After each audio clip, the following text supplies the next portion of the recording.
Appreciate it. I'm Richie. This is Six String Fun.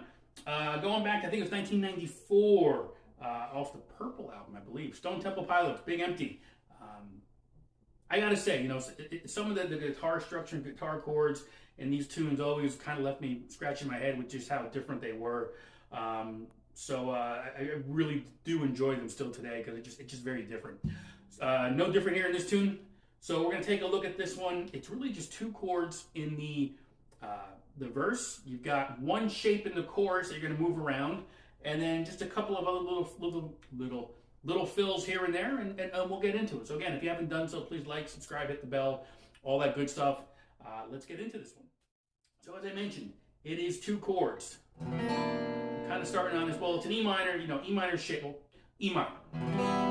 But we're gonna play with our two index and middle finger here, and then we're gonna bring the pinky and the index or the ring finger in for the B and the G string. So really, you got your open E and your open, both open E's, and then 2 2 3 3.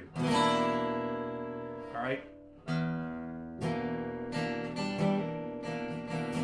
So really, it's all about the bass notes in these two chords, E.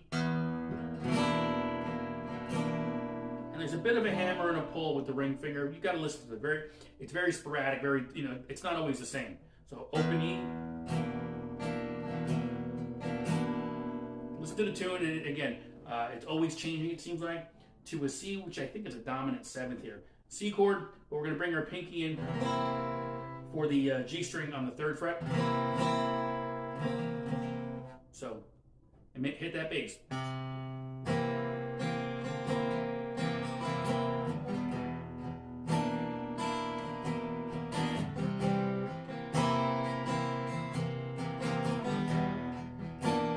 And if it's tough to get into this E minor shape position, the cool thing is you can kind of get yourself a little bit of extra time by hitting that open E first and then getting into position. So it's, if we're coming out of the C to the E,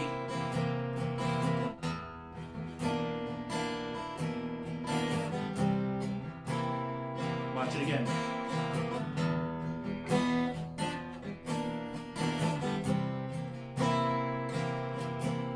And that's real simplistic terms of doing it right there.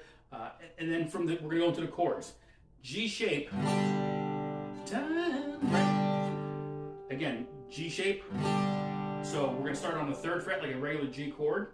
We're gonna move it up to the 5th fret. And then we move it up to the 8th fret. So.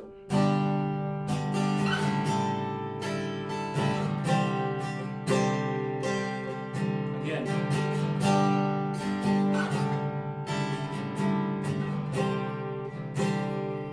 And if this chord sounds familiar by any chance, again, if you're a Rush fan, and I know some of you are out there, this is the open C that you hear in La Via Strangiato. Little fun fact. Anyway, so it's G shape, but G. G shape with the root on the A. G shape with the root on the C. So really, these middle strings are always ringing out.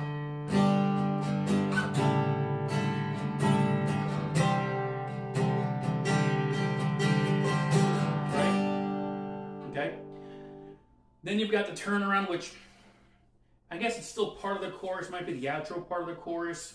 And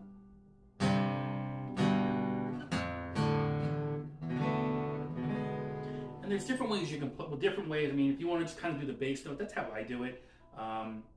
So it's going to be the G on the 6th string, 3rd fret, 2nd fret on the 5th string.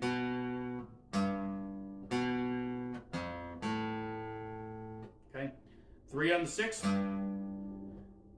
2 on the 5, 1 on the 6, back to 2 on the 5, and then it's kind of like a muted E opening. And then you're going to play this funky chord here. I would say it's part of the E minor family. So it's going to be open E, open 6, 2 on the 5, open 4, 2 on the 3, open, open. And it's one of those chords that has to get resolved, and they do it eventually. Okay?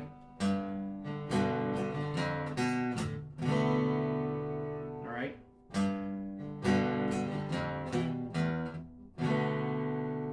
The parts of the tune where they do resolve it, we're going to just drop the note here on the G string to the first fret. Kind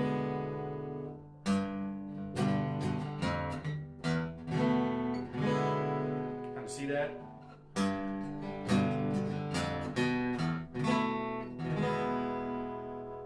So go back and take a look at that. It could be tricky at times.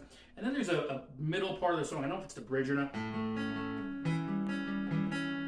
All I'm doing, it's going to be 7 on the 5, 5 on the 4, 6 on the 3.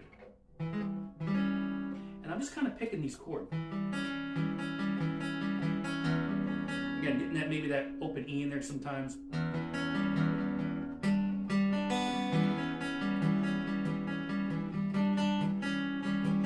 And make it your own. I mean, again, this is for solo acoustic, which is why I'm not even going over the slide parts.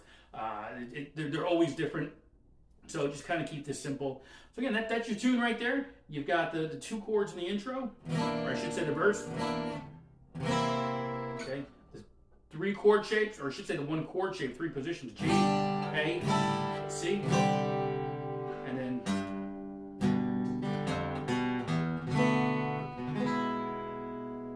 That's really it. So enjoy it, have fun. I'll see you on the next one.